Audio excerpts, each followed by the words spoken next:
Hey y'all, welcome to episode 6 of DEI in 5, bite-sized discussions on diversity, equity, and inclusion. During yesterday's episode 5, we defined company culture. If you missed it, definitely go back and check it out. It was like 3 to 4 minutes, if that. So today I want us to talk about this idea of culture fit.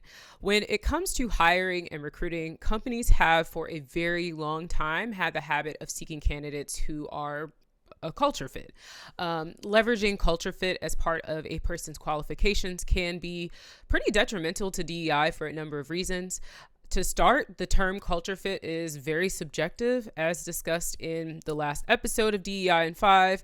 Company culture can refer to a lot of different things. And if the leaders of an organization haven't taken the time to align and define what their company culture is, which unfortunately is often the case, then it is open for interpretation. One thing that has been consistent, however, is the fact that the term culture fit has historically been sort of like code for hiring people who are similar to those who are already a part of the organization. There's this idea that a person should essentially fit the culture as it relates to their demographic identity, their educational background, their lifestyle, hobbies or interests, or even simply how they present themselves. And so this approach often leads to a lack of diversity as you're hiring and retaining homogenous teams. And if you automatically thought about a lack of diversity in terms of gender or race, it's important to remember that a variety of dimensions of diversity can be impacted by culture fit. One common example of this is when an organization doesn't support work-life balance, right? And there's a culture that's fast-paced. Folks are consistently working extremely long hours, not taking many breaks or vacations. You'll often find that the company will gravitate towards hiring people who have limited obligations outside of their work. For example, while illegal, a company like this might try to avoid hiring folks who are parents or planning to be parents or those who are caregivers.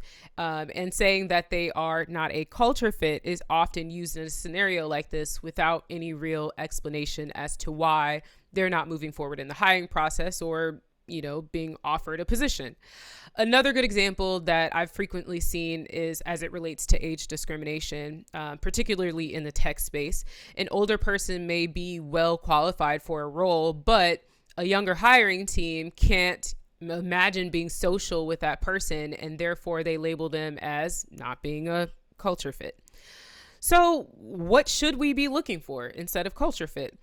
Ideally, we want to be intentional about seeking diversity, right? And again, not diversity just as it relates to race or gender, but also as it relates to educational background. For example, not everyone that you hired has to have attended a very well-known school to be qualified to be a member of your team.